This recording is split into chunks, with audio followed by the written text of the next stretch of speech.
Look, let the business dictate the loyalty. Bottom line. What's happening? It's Rico. Salute to the business committee. Hit that like button, hit that subscribe button.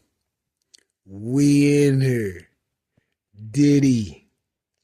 Brother Love. Can't stop, won't stop. Has decided to file a motion to dismiss his superseding indictment,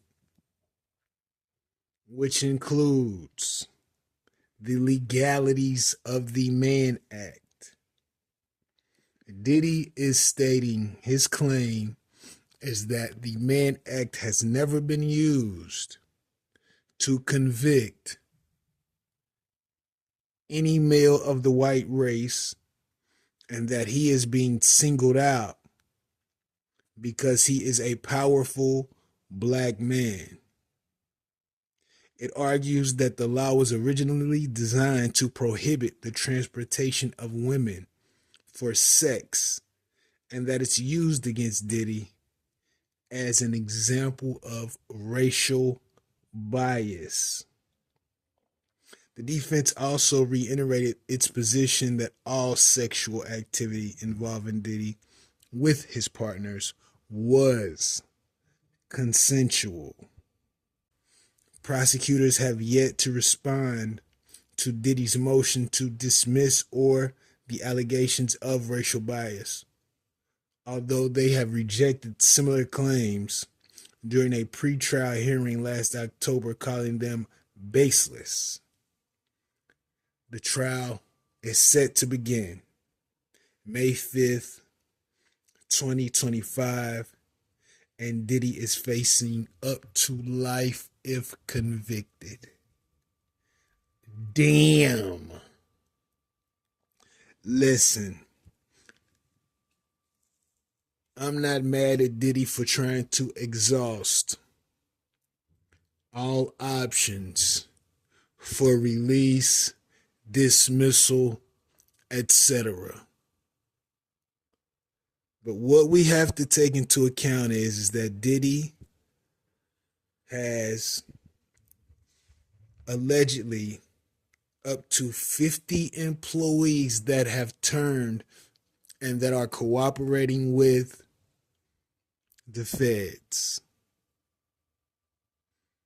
No telling who these people are, how close in proximity they were to Diddy, his businesses, his activities, his drug usage, his freak-offs, his Wild King nights. He don't know who these individuals are that are providing information to the feds. And here's the reality. This has been said publicly. They have said that Puff would come into town. Puff had a team of individuals that wore bad boy hats so that the club, the promoter, whomever would know that either he's close or he's in the building. And they would use these gentlemen in the bad boy hats to recruit women. That alone, right there, lets you know that they have a solid foundation for conviction. And if those individuals decide to speak, Diddy is cooked. So Diddy's trying all that he can. Not to mention that allegedly they said buses of young ladies would pull up to Diddy's home. This has been said before. I don't recall where I got that information, but we've heard that. The young man came out, said it jokingly, but then we heard it again. So who knows what they have on Diddy. Who knows who's talking? How do we know through those conversations they haven't ran into new names, did further investigation, and were able to obtain more damaging information that could help convict Puff? Now, I'm not saying he did any of this, but I can see allegedly Diddy coming into town and moving a certain way where only people who knew about this behavior would know what was happening. I can see that. And if everyone else knows he was connected to the police, he's connected to doctors, he's connected to this person. Cassie said she couldn't get away from him. So how do we know there's not other women that had to endure that same level of, I guess, power, especially as a woman? And see, another thing that kills him is nobody can remember what happened.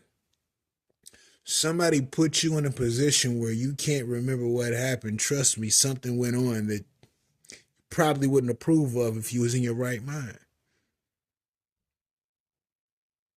So Puff is going for the gusto. He's throwing a Hail Mary and he wants to see what can happen. Do I think he'll be successful in the dismissal of this? Absolutely not. And you know, Puff could be doing this to see what they have, what they don't have, but I think Puff knows what he's engaged in, to what extent, and if he could be potentially guilty or not. He knows this. He don't have to go to court. Puff knows what he's engaged in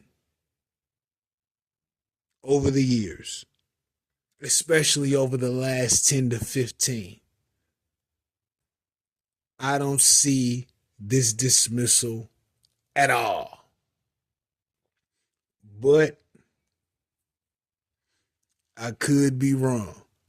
I could be wrong. Let me know what you think about this in the comments.